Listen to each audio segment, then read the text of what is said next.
गए, सजा दो घर को गुलशन सा, मेरे गुरुदेव आ गए।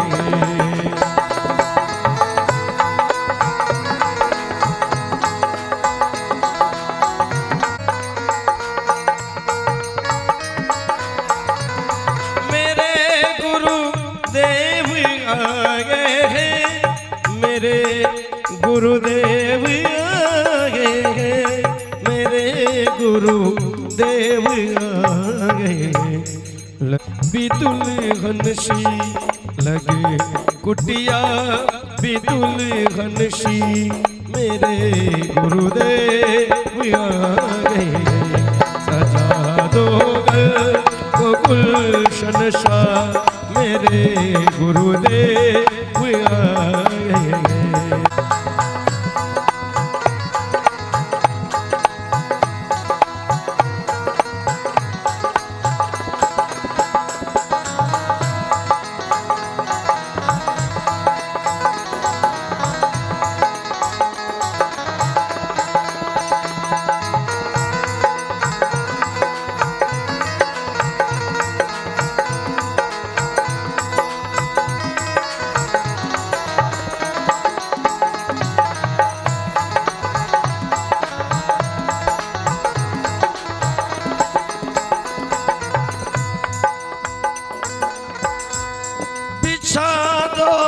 अपनी पलकों को ये गुरु एक बिछा दो।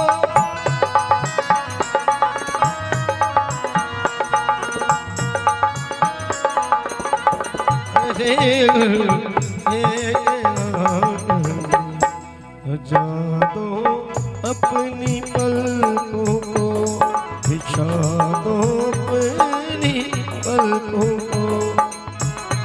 सरकार आ गई, लगी कुटिया भी दुल्हन सी, मेरे गुरुदेव आ गए।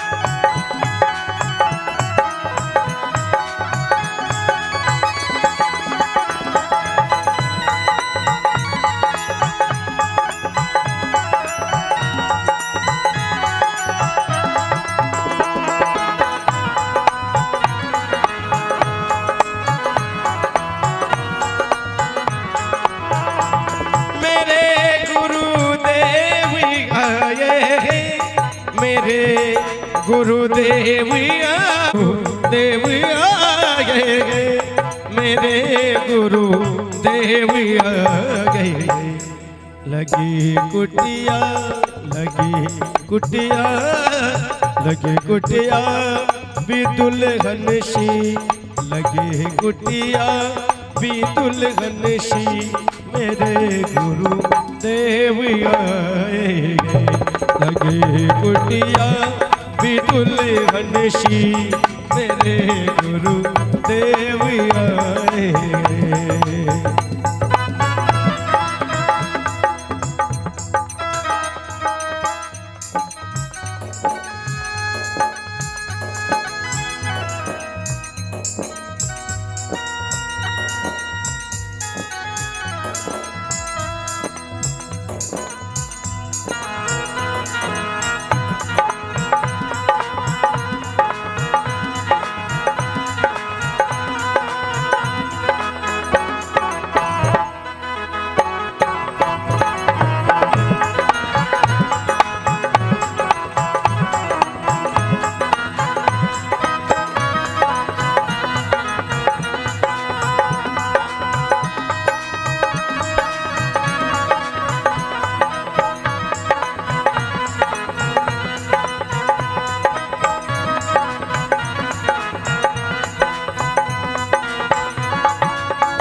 मेरे गुरुदेव आए, मेरे गुरुदेव आए, मेरे गुरुदेव आए, मेरे गुरुदेव आए। बोले सतगुरुदेव भगवान की, बोले शंकर भगवान की।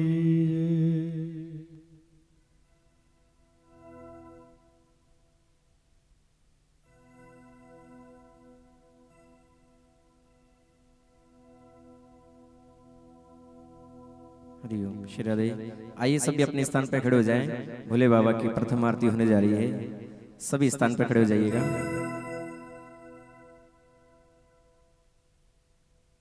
आरती उतारो हे भोले बाबा तेरी आरती उतारो, काशी के वासी तेरी आरती उतारो, ओ काशी के वासी तेरी आरती उतारो, ओ आरती उतारो भोले आपको रिझाओ, ओ आरती उतारो भोले आपको रिझाओ, आरती गाओ भोले आपको रिझाओ, हे आरती गाओ भोले आपको रिझाओ, हे भोलेनाथ तेरी आरती गाओ, काशी के वासी तेरी आरती गाओ।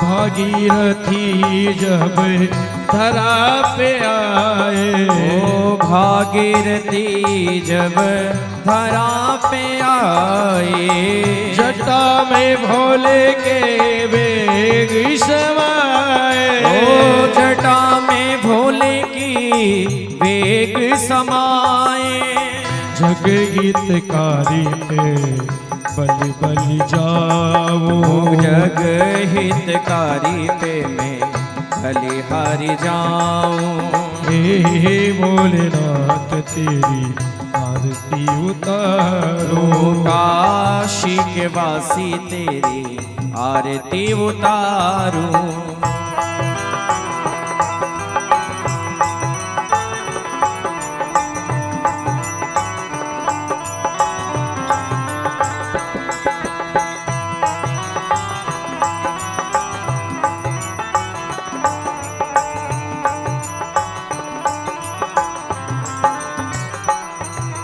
ओ सरल हृदय करुणा के सागर, सरल हृदय करुणा के सागर, खाली न रहती किसी की गागर, ओ खाली न रहती किसी की गागर, ओ कृपा की कुछ बूंद पा जाऊं, हे भोले बाबा तेरी आरती गाऊं।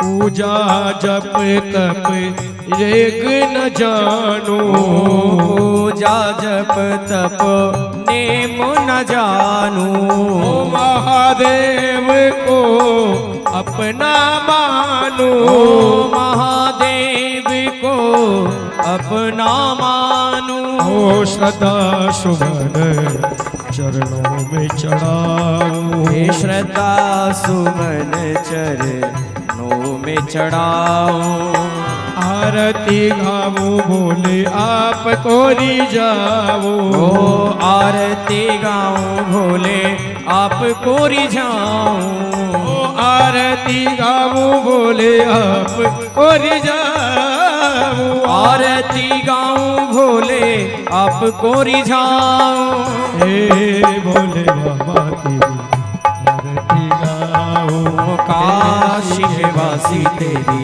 आरती गाऊं हे भोले बाबा तेरी आरती गाऊं हे भोले बाबा तेरी आरती गाऊं हे कर्पूर गौरव करुणावतारम संसार सारं भुजगेन्द्रहारं सदा वसल्तं हृदयहार हे भवं भवानी सहितं नमामि त्वमेव माता च पिता त्वमेव त्वमेव बन्धु च सखा त्वमेव त्वमेव विद्या द्रविणं त्वमेव त्वमेव सर्वं मम देव देवा त्वमेव सर्वं मम देव देवा त्वमेव सर्वं मम देव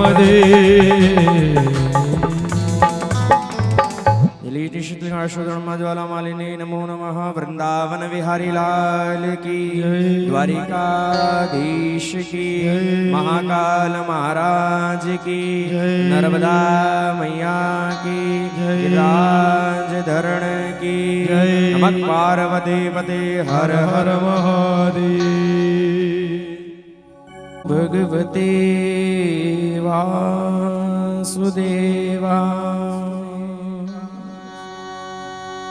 ओम नमो भगवते वासुदेवा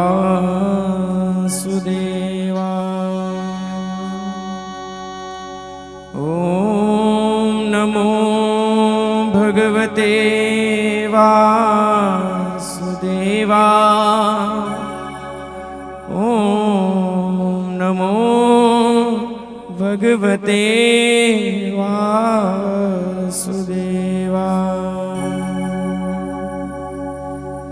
ओम शांति शांति शांति स्वस्ति श्री गणेशाय नमः वक्रतुंड महाकाय सूर्यकोटि समप्रभा निर्विघ्नं कुरु मे देवा सर्वकार्येषु सर्वदा गुरुर्ब्रह्मा गुरुर्विष्णु गुरुर्देव महेश्वरा गुरुर्साक्षात् परब्रह्मा तस्मै श्री गुरुवे नमः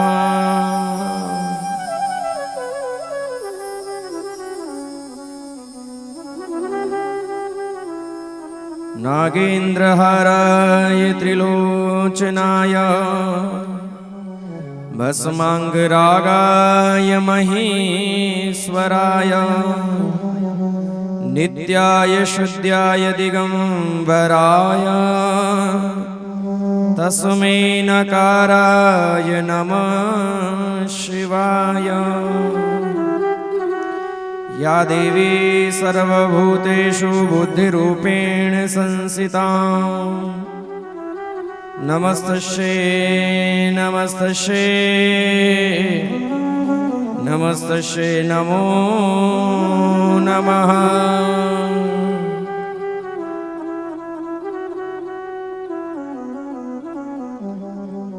राधा मेरी स्वामिनी मैं राधे तेरो दास जन्म जन्म मोए दीजियो श्री चरणन में श्री गुरु चरण सरोज रजे निज मन मुकुर सुधार वरनौ रघुवर विमल जसु जोधायक फलचार बुद्धिहीन तनु जानके सुमिरो पवन कुमार बल बुद्धि विद्या देव मोहि हरहु कलेश विकार आइए हनुमत विराजिए कथा सुनो चितला तुम पायग श्री राम के हम चरणों के दास हम चरणों के दास। सभी भाव से प्रेम से श्री हनुमान जी महाराज का स्वागत करेंगे। बोले श्री बालाजी महाराज की प्रातः अक्लेश्वर करुणा वर्णालय कल्पतरु कल्पवांछित भगवान श्री मर्यादा पुरुषोत्तम राघवेंद्र भगवान के चरण कमलों में वंदन करते हुए भगवान श्री भोले बाबा की पावन पुनीत कथा में श्री हनुमान जी महाराज का स्वागत करते हुए भगवान को प्रणाम करते हुए जिनके प्रांगण में जिनके आंगन में आप हम सभी विराजमान है श्री भगवान भोले बाबा माँ जगत जननी दुर्गा को प्रणाम करते हुए भगवान कानपुर की पावन धरा पर विराजमान ग्राम देवता स्थान देवता आवई देवी देवता सभी शक्तियों का आह्वान करते हुए सभी को प्रणाम करते हुए मेरे परम आराध्य श्री सदगुरुदेव भगवान श्री गिरिराज धरण के चरण कमलों में वंदन करते हुए भगवान को प्रणाम करते हुए शिव पुराण की पावन कथा में पधारे हुए सभी संत ब्राह्मणों के चरणों में प्रणाम करते हुए सभी का स्वागत करते हुए प्रणाम करते हुए भोले बाबा की पावन कथा में पधारे हुए सभी शिव भक्त सभी के हृदय में विराजमान शिया राम में सब जग जाने करो प्रणाम जोर जुग पानी भगवान कृष्ण कन्हैया लाल को प्रणाम करते हुए सांवरिया सेठ से प्रार्थना है प्रभु इन सभी के भक्तों के मन में आप ऐसे विराजमान होना कि जो भक्त शिव की महिमा का श्रवण करने के लिए आ रहे हैं सभी का मन भगवान के चरणों में लगे इधर उधर ना भटके और आइएगा जो आए हैं इस व्यासपीठ की तरफ से आप सभी को राधे राधे जय श्री कृष्णा जय श्री राम। भगवान भूत भावन बाबा महाकाल की पावन कथा पंचम दिवस में हम आप सभी गोते लगा रहे हैं। आइएगा सभी कथा की ओर चलते हैं। नियम अनुसार मन और वाणी को पवित्र करने के लिए सभी भाव से प्रेम से हरि नाम का गुणगान करेंगे फिर कथा का आनंद लेंगे। नमः शिवाय ओम नमः शिवाय हर हर बोलो नमः शिवाय नमः शिवाय ओम नमः शिवाय हर हर बोले नमः शिवाय नमः शिवाय ओम नमः शिवाय हर हर बोले नमः शिवाय ओम नमः शिवाय ओम नमः शिवाय हर हर बोले नमः शिवाय नमः शिवाय ओम नमः शिवाय हर हर बोले नमः शिवाय नमः शिवाय ओम नमः शिवाय हर हर बोले नमः शिवाय जटाधराय शिव जटाधराय हर हर बोले नमः शिवाय जटाधरा शिव जटाधराय हर हर बोले नमः शिवाय गंगाधराय शिव गंगाधराय भोले हर हर बोले नमः शिवाय गंगाधरा शिव गंगाधराय हर हर बोले नमः शिवाय ओम नमः शिवाय ओम नमः शिवाय हर हर बोले नमः शिवाय ओम नमः शिवाय ओम नमः शिवाय हर हर बोले नमः शिवाय ओम नमः शिवाय ओम नमः शिवाय हर हर बोले नमः शिवाय ओम नमः शिवाय ओम नमः शिवाय हर हर बोले नमः शिवाय ओम नमः शिवाय ओम नमः शिवाय हर हर बोले नमः शिवाय नमः शिवाय ओम नमः शिवाय हर हर बोले नमः शिवाय। ओम नमः शिवाय ओम नमः शिवाय बोले हर हर बोले नमः शिवाय। ओम नमः शिवाय ओम नमः शिवाय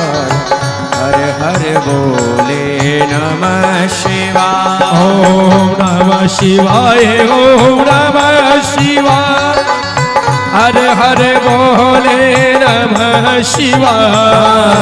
नमः शिवाय ओम नमः शिवाय हर हर बोले नमः शिवाय। ओम नमः शिवाय ओम नमः शिवाय हर हर बोले नमः शिवाय। नमः शिवाय ओम नमः शिवाय हर हर बोले नमः शिवाय। ओम नमः शिवाय ओम नमः शिवाय हे हरि हर हर बोले नमः शिवाय। ओम नमः शिवाय ओम नमः शिवाय हर हर बोले नमः शिवाय। नमः शिवाय हे हर हर बोले नमः शिवाय। नमः शिवाय हर हर बोले नमः शिवाय। हर हर बोले नमः शिवाय हर हर बोले नमः शिवाय। नमः शिवाय ओम नमः शिवाय हर हर बोले नमः शिवाय। बोले भोलेनाथ भगवान की जय। शारदाम शारदाम भुजे वदनाम वदनाम भुजे सर्वदा सर्वदास्माकं सन्निधिं सन्निधिं क्रिया। गणनाथ सरस्वती रवि शुक्रो बृहस्पति पंचेताम सरे नित्यम वेदवाणी प्रवर्तयेत। माँ शारदा परम्बा जगदाम्बा मैया को प्रणाम करके हम आप सभी भगवान श्री भोले बाबा की पावन कथा में गोते लगा रहे हैं। भगवान भूत बावन बाबा महाकाल की पावन कथा जिसमें गोते लगाते लगाते आज हम आप सभी को 5वां दिन प्रारंभ हो रहा है। इस शिव महापुराण को भगवान कैलाश पर विराजमान होकर के भगवान भोलेनाथ माता पार्वती को कथा का रसस्वादन करवा रहे हैं। और इसी शिव महापुराण को भगवान ब्रह्मा जी महाराज ब्रह्मलोक में नारद जी को कथा सुना रहे हैं। और 88,000 ऋषि बैठे हैं, जमघट लगा हुआ है। एकदा नेमी सारण्य के पावन तीर्थ पर भगवान शिव महापुराण की कथा का रसस्वादन हो रहा है। भगवान सूतो वाचा जी महाराज कहते हैं ऋषियों, भगवान भोले बाबा अन्य देवताओं की अपेक्षा भगवान शिव बहुत जल्दी प्रसन्न होने वाले देवता हैं। अन्य देवता भजन करते करते, आप कृष्ण का भजन कर लो, राम का भजन कर लो, किसी को भी, पर शिव एक ऐसे देवता है जो एक लोटा जल चढ़ाए और उसमें भगवान शिव प्रसन्न हो जाए। भगवान कृष्ण को आप देख लो, भजन करते करते चले गए। वो परमात्मा, वो कृष्ण इतनी जल्दी नहीं पकड़ता है किसी को, वो पहले परीक्षा लेता है, ये मेरे लायक है, ये भक्ति के लायक है या ना है। वो ऐसे नहीं, जब भगवान की भक्ति की ओर जब चलते हैं ना तो कठिन परीक्षा लेता है। वो मीरा का हाथ पकड़ा, ऐसे थोड़ी पकड़ लिया, जहर पीना पड़ा, बहुत कुछ सहना पड़ा, जब जाकर के हाथ पकड़ा के हाँ ये मेरी भक्ति के लायक है, ये मेरे लायक है। ध्रुव, प्रहलाद, नरसिंह जी महाराज ऐसे ऐसे का पकड़ा, पर पहले परीक्षा देनी पड़ी, बदनाम हो गए। पर अंत में परमात्मा के जब नाम के लिए बदनाम हुए ना, नरसिंह जी महाराज ने सब कुछ लुटा दिया था केवल परमात्मा के साथ, बस भक्ति में लीन हो गए थे। वो परीक्षा लेता है, वो इतनी जल्दी नहीं पकड़ता। राम जन्म जन्म मुनि जतन कराई, अंत राम कही आवत नहीं। जन्म जन्मांतर बीत जाते हैं। इसलिए तो कथा कहती है, इसलिए शिवपुराण, राम कथा, भागवत कथा सब कह रही भजन कब कर लेना चाहिए, बुढ़ापे में भजन नहीं। क्षण भंगुर जीवन की कलियां प्रतकाल को जान खिली ना खिली। पता नहीं ये जीवन अब हिल रही है, बुढ़ापा है, जब लेने आए यमराज हो सकता है उस समय हिले ना हिले, कोई भरोसा है क्या? और वास्तव में नहीं। भजन करो कब करो, शास्त्र कह रहा है परमात्मा का भजन जवानी में कर लिया सो कर लिया, कर लिया सो काम और भज लिया सो राम, बाकी कुछ होने वाला नहीं। जन्म जन्मांतर बीत जाते हैं, ऋषि मुनि भजन करते करते, पर वो कृष्ण कन्हैया कभी सामने नहीं आया है, ना राम आए। देखना आप किसी राक्षस ने भी अगर भजन किया ना, तो उन राक्षस ने भी अधिकतर ब्रह्मा जी का भजन किया है, ब्रह्मा की तपस्या करी है या शिव जी की तपस्या करी है। क्यों? क्योंकि ये बहुत जल्दी रीझने वाले हैं, बहुत जल्दी प्रसन्न होने वाले हैं। जो भी मांगो वो श्रद्धा से भाव से भगवान दे देते हैं। ऐसे ऐसे हो गए जिनने सामने बुला लिया, पर कृष्ण को नहीं बुला पाए, वो सामने आते ही नहीं, वो इतनी जल्दी रीझते ही नहीं। भगवान परीक्षा लेता है। अब देखना सभी के मन में कुछ ना कुछ तो एक भाव आता है, सब सोचते हैं क्या कि अब व्यक्ति जब भगवान की ओर जाता है ना, जब मंदिर में जाते हैं, वो व्यक्ति जो रोज मंदिर में जाता है वो दुखी है।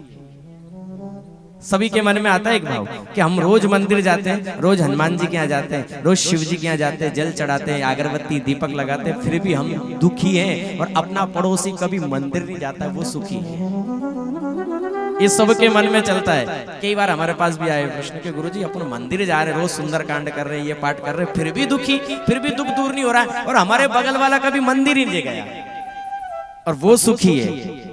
कारण क्या है? शिव पुराण बता रही है, कथा वहीं चल रही है। परमात्मा इतनी जल्दी हाथ नहीं पकड़ता, वो पहले परीक्षा लेता है। और कैसी परीक्षा लेता है? ये कथा कह रही है। एक बार क्या हुआ, कथा वहीं चल रही है कि जिस पर हम रोज अगरबत्ती लगाने के लिए जाते हैं, जहाँ भगवान शिव के यहाँ मंदिर में जाते हैं, फिर भी हम दुखी हैं। और अपना पड़ोसी कभी नहीं गया मंदिर, वो सुखी है। कारण क्या है? शिव पुराण के लिए एक बार क्या हुआ, भगवान विष्णु ने नारद जी से कहा, नारद बहुत दिन हो गए धरती पर भ्रमण किए हुए, घूमे हुए, चलो धरती पर चलते घूमने के लिए।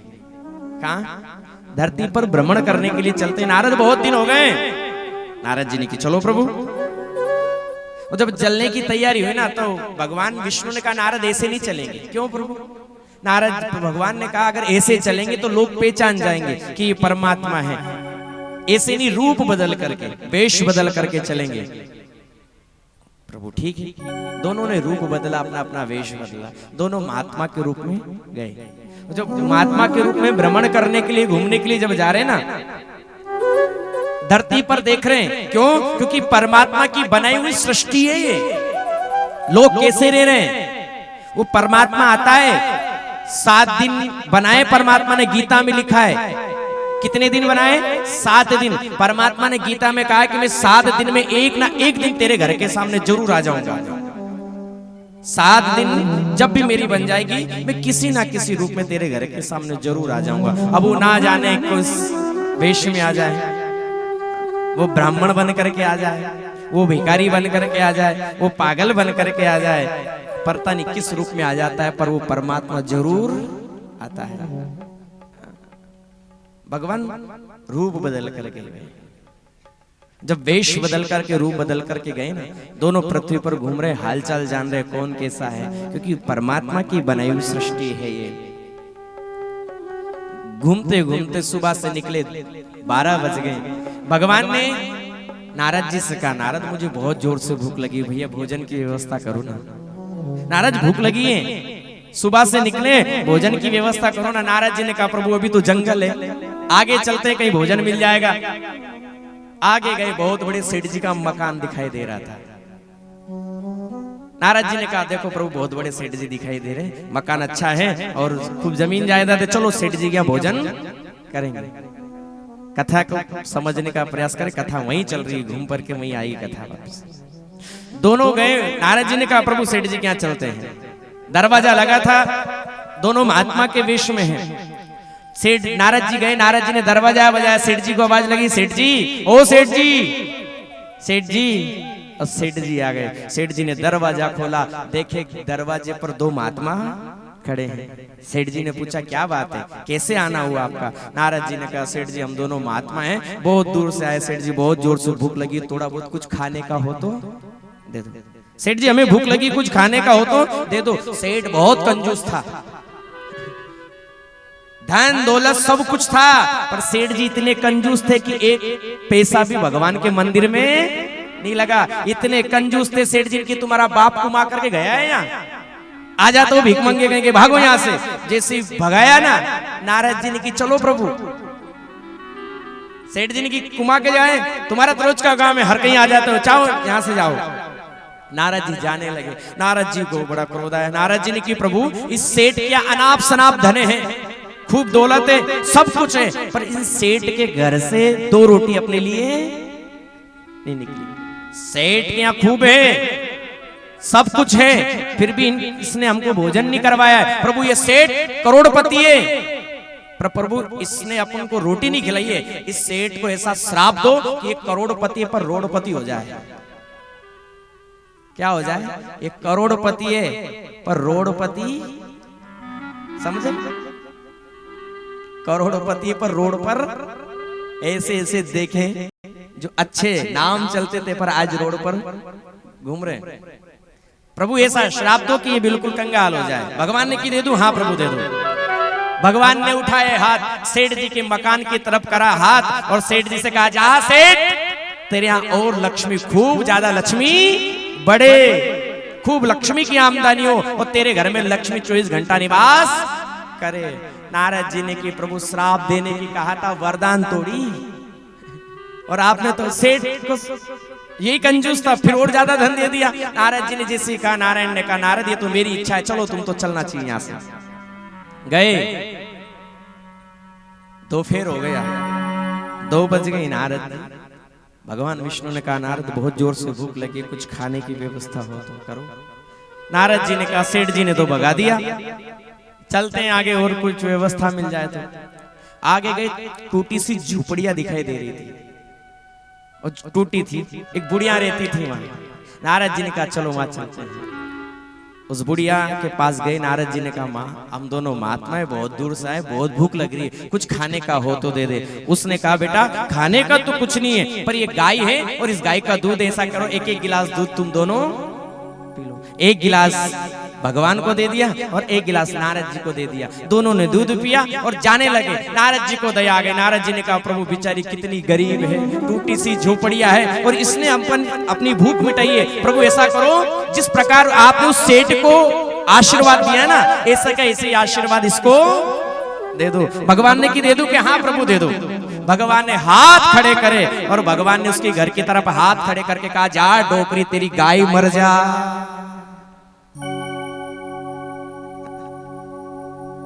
जैसे कहा ना तेरी गाय मर जा। नारद जी ने की प्रभु तुम्हारा जैसा 2-4 पटेल हो जाने गांव में तो उद्धार ही हो जाए। प्रभु आपने क्या किया? अरे हमने तो कहा था आशीर्वाद देने की, पर आपने तो श्राप दे दिया, बेचारी गाय मार दी आपने, ये क्यों किया?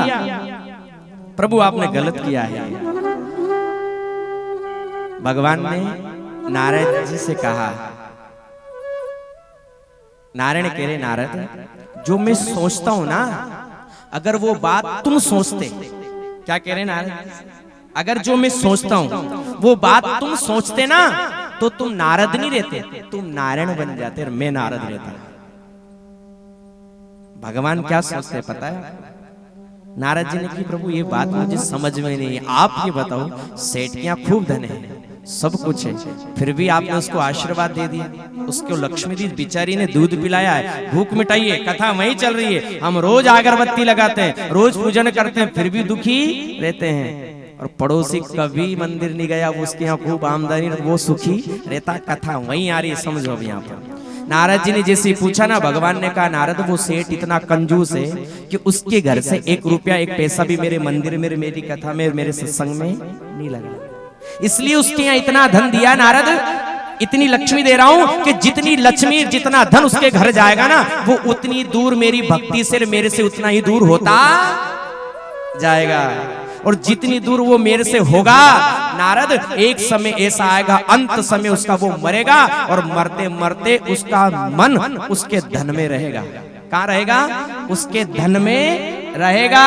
और मरते मरते ये उसका मन जब धन में रहेगा ना, तो नारद उसको मरने के बाद फिर सांप बनना पड़ेगा।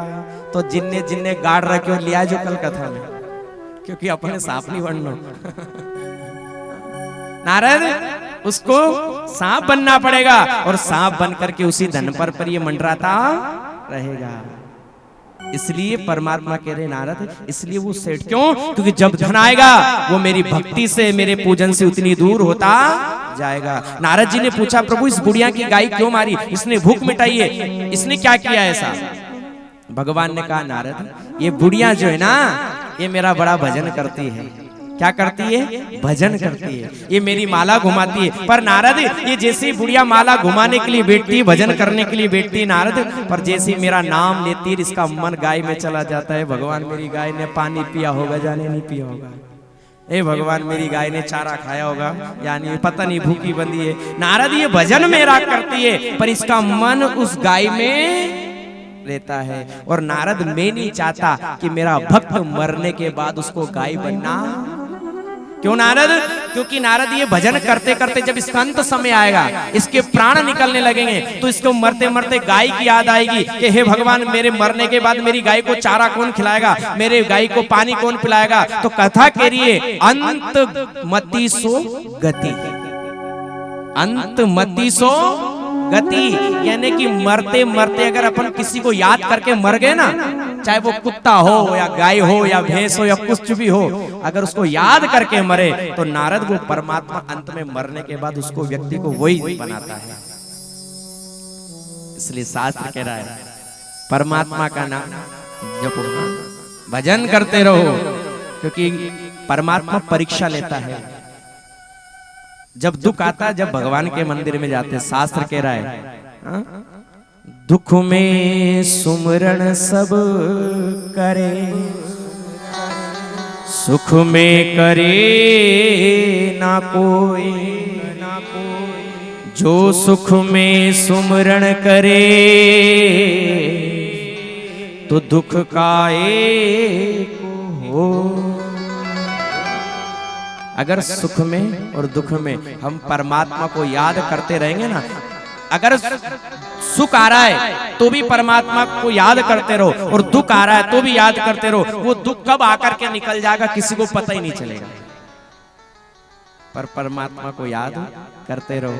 हाँ, लगन लगा लो परमात्मा से। अगर जिसने लगन लगा ली ना साहब, उसके वो परमात्मा एक बार हाथ पकड़ता है ना, तो दुनिया वाले चाहे कितने कुछ कर ले फिर वो छोड़ने वाला नहीं। केवल वो परीक्षा जरूर लेता है, और दुनिया का काम है बदनाम करना। आप दुनिया के बारे में सोचोगे, दुनिया भगवान की सगी नहीं हुई तो अपनी क्या होगी?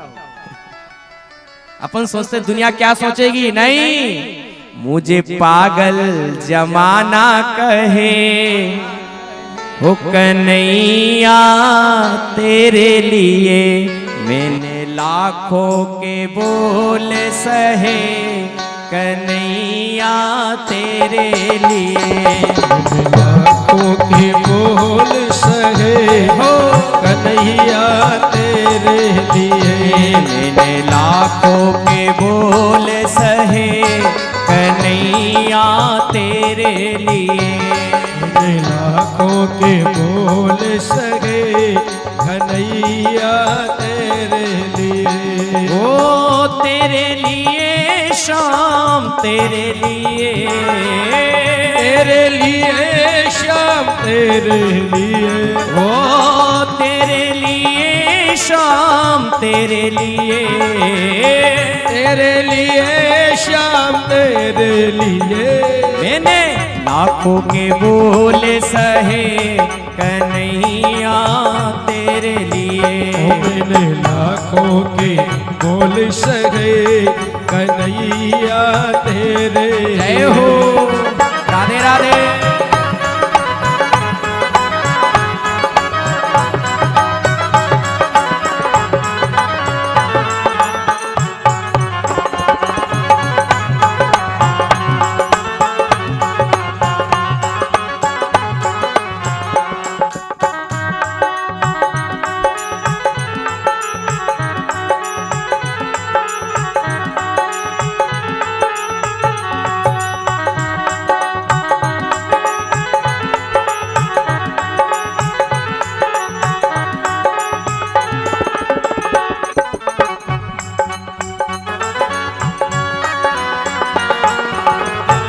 राधे।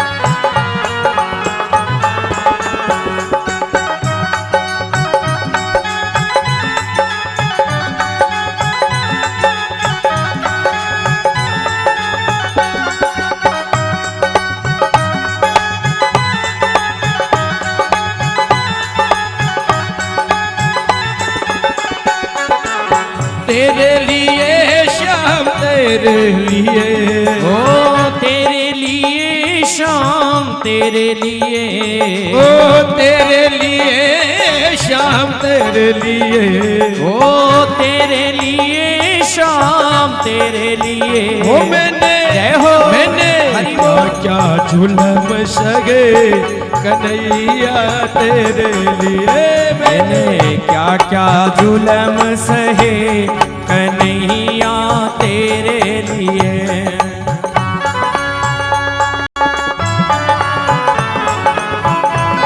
जय हो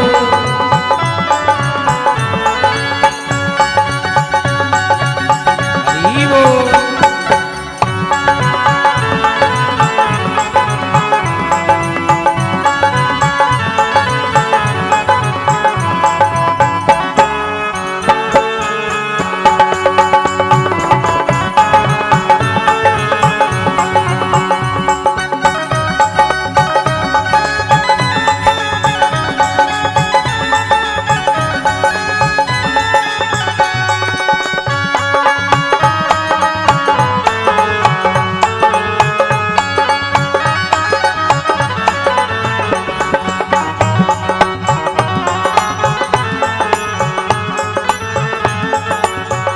मैंने लाखों के बोल सहे कन्हैया तेरे लिए, ओ मैंने लाखों के बोल सहे कन्हैया तेरे लिए, ओ कन्हैया तेरे लिए, कन्हैया तेरे लिए।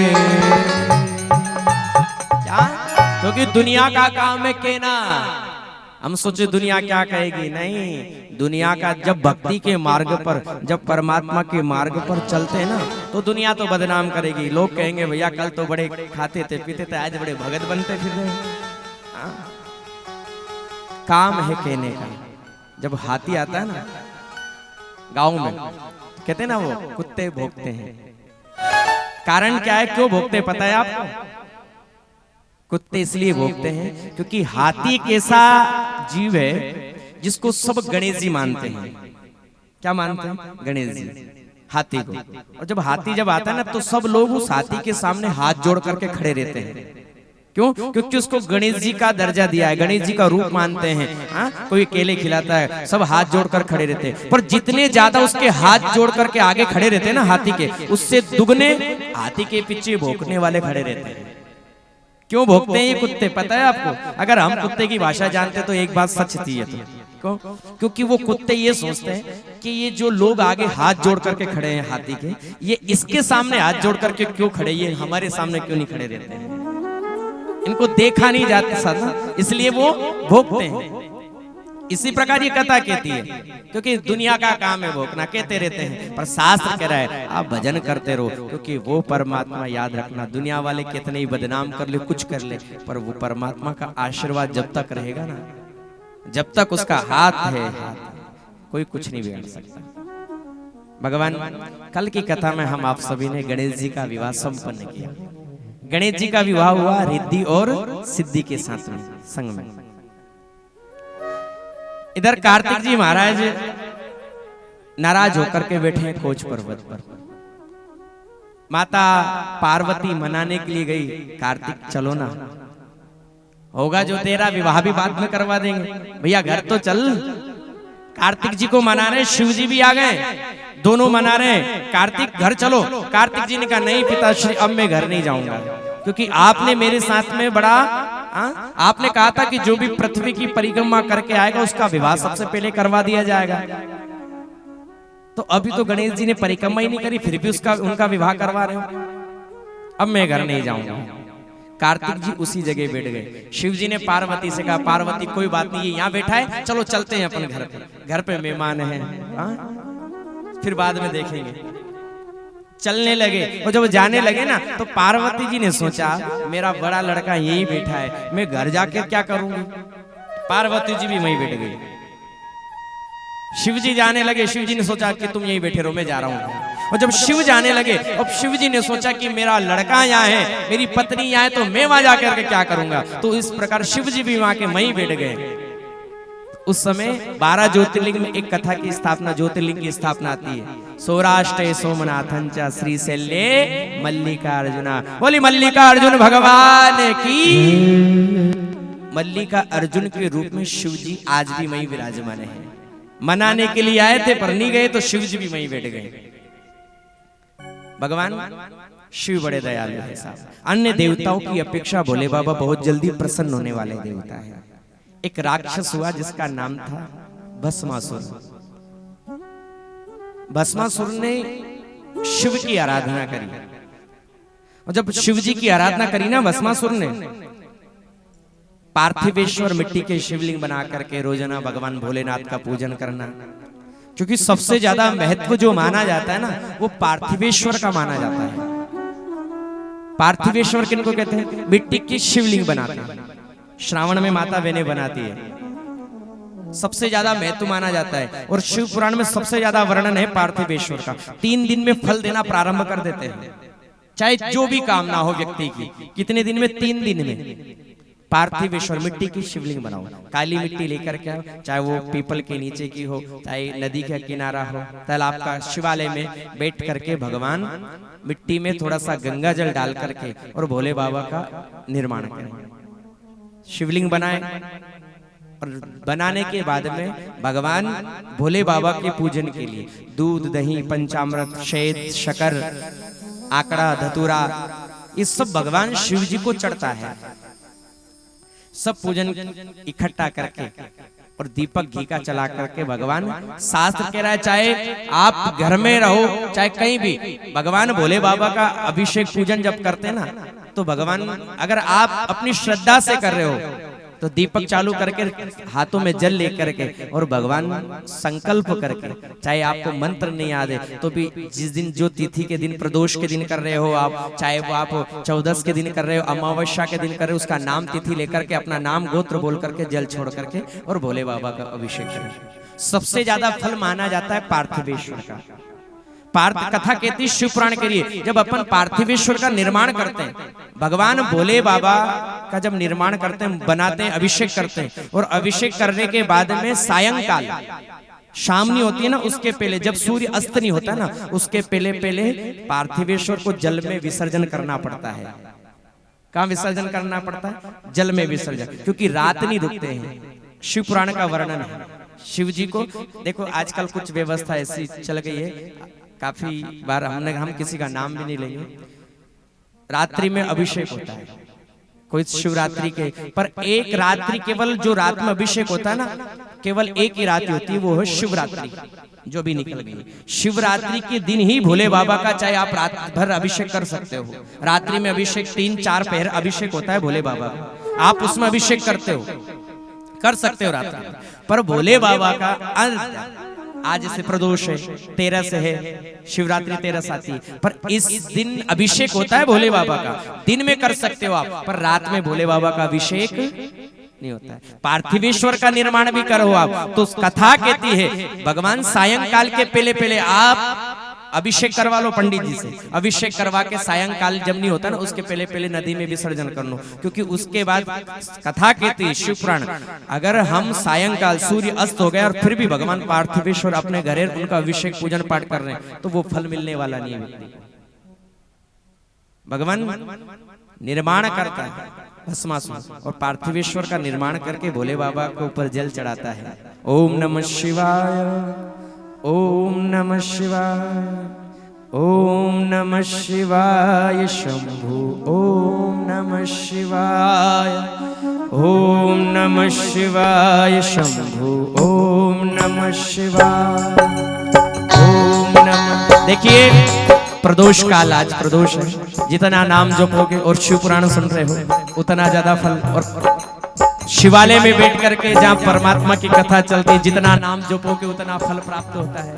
इसलिए सभी भाव से प्रेम से भोले बाबा का नाम जपेंगे।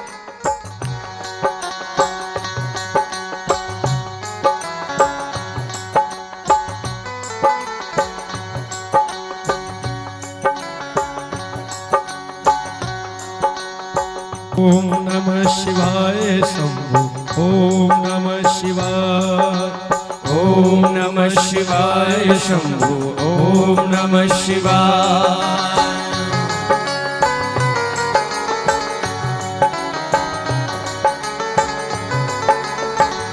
ओ काली मिट्टी के बनाओ भोलेनाथ, चढ़ाओ जल लोटे से। काली मिट्टी के बनाओ भोलेनाथ, चढ़ाओ जल लोटे से। काली मिट्टी के बनाओ भोलेनाथ, चढ़ाओ जल लोटे से। काली मिट्टी के बनाओ भोलेनाथ, चढ़ाओ जल लोटे से। जय हो काली की सेवा, जय भोले, जय हो।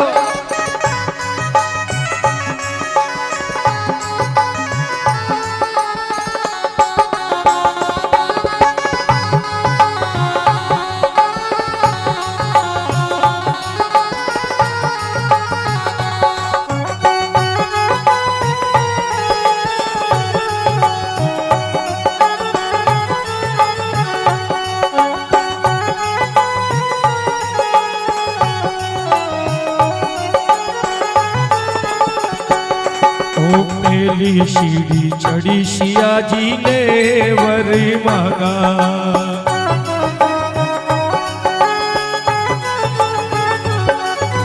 पहली सीढ़ी चढ़ी सिया जी ने वर मांगा।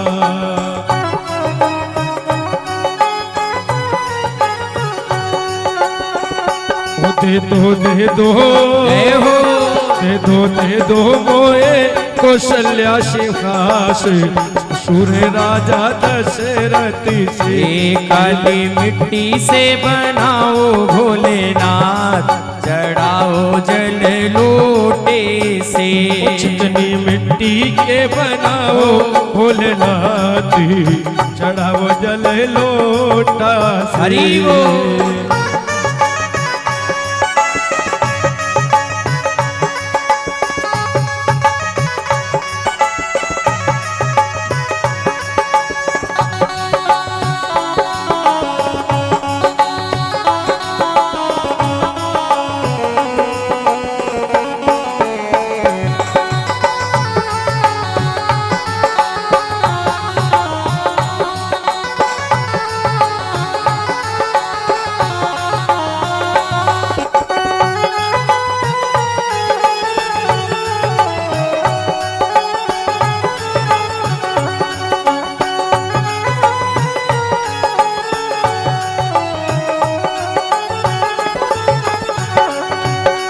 दूसरी सीढ़ी सही सिया ने ही वर मांगा।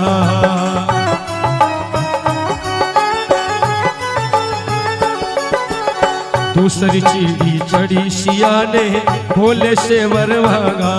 वो दूसरी सीढ़ी चढ़ी सिया ने भोले से वर मांगा।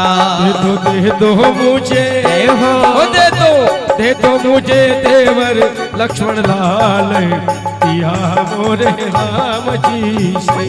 दे दो।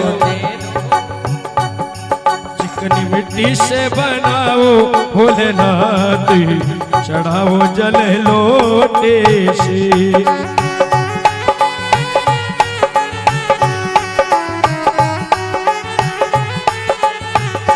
काली मिट्टी के बनाओ भोलेनाथ, चढ़ाओ जल लोटे से।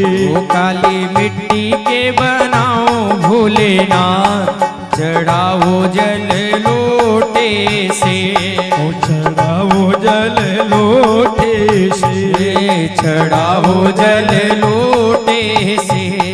चढ़ाओ जल लोटे चढ़ाओ जल लोटे। बोले भोलेनाथ भगवान की जय हो। नमः पार्वती पते हर हर महादेव। भस्मासुर भगवान भोले बाबा का निर्माण करके और अभिषेक करता है, और अभिषेक करते करते भगवान भोले बाबा प्रसन्न हो गए। शिव जी उस मूर्ति में से प्रकट हुए, और जब शिवलिंग में से प्रकट हुए भगवान शंकर ने पूछा क्या चाहिए तुम्हें, क्यों भजन कर रहे हो। भस्मासुर ने कहा मुझे ऐसा वरदान दो कि मैं मरूं नहीं, मैं अमर हो जाऊं, मुझे ये वरदान दो। शिव जी ने कहा नहीं भैया मरना तो पड़ेगा। क्यों? क्योंकि अभी जिस जगह तुम खड़े हो ना इसका नाम है मृत्यु लोक। क्या नाम है? मृत्यु लोक। क्योंकि इस धरती पर जो व्यक्ति आता है, चाहे वो परमात्मा हो चाहे कोई भी आए, राम कृष्ण सब आए, पर एक दिन सबको यहाँ से जाना पड़ा है। शिव जी ने कहा भैया मृत्यु लोक में आए हो और जाना जरूर पड़ेगा, कुछ और मांगो, क्या चाहिए तुम्हें ऐसा। भस्मासुर ने सोचा क्या मांगे, वरदान मांग रहा था अमर होने का कि मुझे मरना नहीं है। उसके बाद मन में ध्यान आया कि प्रभु ऐसा वरदान दो मुझे तो कि मैं जिसके मस्तक पर हाथ रख दूं और कुछ नहीं चाहिए, मैं जिसके मस्तक पर भी हाथ रख दूंगा ना वो जल करके राख, वो जल जाए, वो जल करके राख हो जाए। शिव जी ने जा दिया तथास्तु, आशीर्वाद दे दिया कि तू जिसके मस्तक पर हाथ रख देगा वो जल करके खाक हो जाएगा। आशीर्वाद देख करके शिव जी खड़े। अब भस्मासुर ने सोचा अब किसके ऊपर रखे हाथ जाकर के, वो सोच रहा है कहां जाए। उसने सोचा ऐसा करते आज ये शिव जी पर ही हाथ रख करके देख लेते कि वरदान झूठा है या सच्ची है। शिव जी के ऊपर रख करके देख लेते हैं वरदान। भस्मासुर ने हाथ आगे बढ़ाया। शिव जी ने कहा भस्मासुर ये क्या कर रहे हो, कितना मूर्ख व्यक्ति है। मूर्ख व्यक्ति जो होता है ना, चाहे उसको कितना ही सुधार दो आप, पर फिर भी वो सुधरने वाला कोई मूर्ख होता है ना। मूर्ख व्यक्ति जो हमेशा व्यक्ति के बारे में गलत ही सोचता है। किसी के यहाँ अच्छा आ गया, धन आ गया, या किसी के यहाँ गाड़ी आ गई, इसके यहाँ क्यों आ गया, हमारे यहाँ क्यों नहीं आई। ये मूर्खों के काम है, गलत सोचना, हमेशा दूसरे के बारे में बुराई करना, हमेशा दूसरे के बारे में बुरा सोचना, किसी के दूसरे के बारे में प्रति दूसरे के लिए गड्ढा खोदना। पर कथा कहती है, शिव पुराण कह रही है, हम किसी के बारे में जब बुरा सोचते हैं ना तो परमात्मा अपना खुद का बुरा करता है। हमेशा शास्त्र कह रहा है, भगवान से यही कहो प्रभु सुखी बसे संसार सब। चाहे पूजन हम कर रहे हैं, पाठ हम कर रहे हैं, पर संसार कैसा रहे, सुखी रहे संसार सब, दुखिया रहे ना कोई, यह अभिलाषा हम सबकी भगवान पूरी। बस यही चाहते हैं कि हम तो पूजन कर रहे हैं प्रभु, पर हम नहीं पूरा संसार सुखी रहे। ऐसा नहीं कहो एक लोटा जल चढ़ाओ के प्रभु मेरे पड़ोसन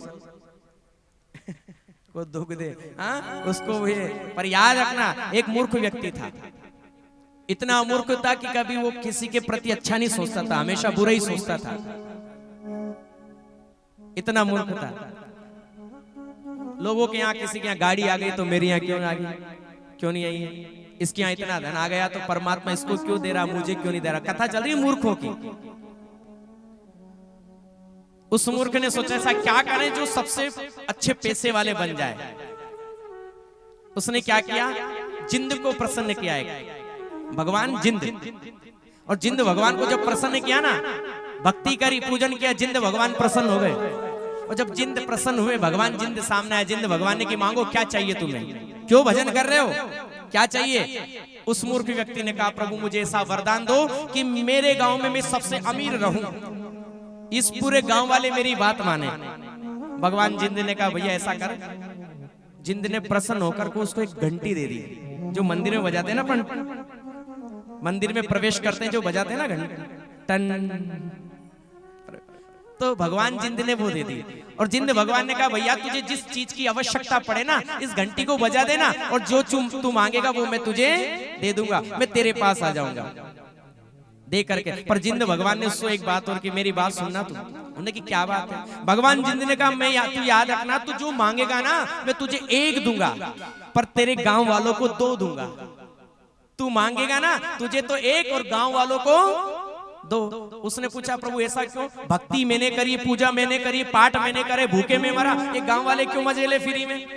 भगवान ने कहा भैया तू हमेशा लोगों का भला नहीं सोचता, लोगों की तू बुराई सोचता है, इसलिए तुझे मिलेगा एक और गांव वालों को दो। वो घर गया, उसने सोचा कि ऐसा क्या काम जो भूखे में मरा और गांव के फ्री में मजे ले। उसने वो घंटी जो थी ना उसमें कपड़े रुई रख करके रख दी कि ये बजेगी नहीं तो वो आएंगे नहीं। वो कुमाने के लिए चला गया। उसकी पत्नी से कहा देखो मैं कुमाने के लिए जा रहा हूँ विदेश, और जब तक नहीं आओ ना तो ये आटा चावल दाल ये रखे, ये इनसे काम चलाना। वो चला गया। वो जितना सामान घर पे था दाल चावल आटा तब तक उसका काम चला, और जैसे वो सब खत्म हुए उसकी पत्नी भूख और प्यास के मारे इधर उधर भटकने लगी। उसने सोचा ऐसा क्या बेच दें जिससे बेचने के बाद अपना घर चल जाए। क्या बेचे तो वो जो घंटी थी ना वो हाथ आ गई, उस पर नजर पड़ी। उसने कि इसको बेच दो। अब उसको थोड़ी पता था ये क्या करेगी। उसने उस घंटी में से वो रुई कपड़े जो थे ना वो निकाले, और जैसे वो निकाले वो घंटी बज गई।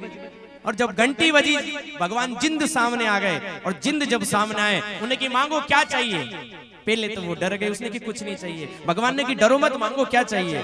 उसने कहा प्रभु देखो ना 3 दिन से भूखी हूं, कुछ नहीं खाया, कुछ खाने का।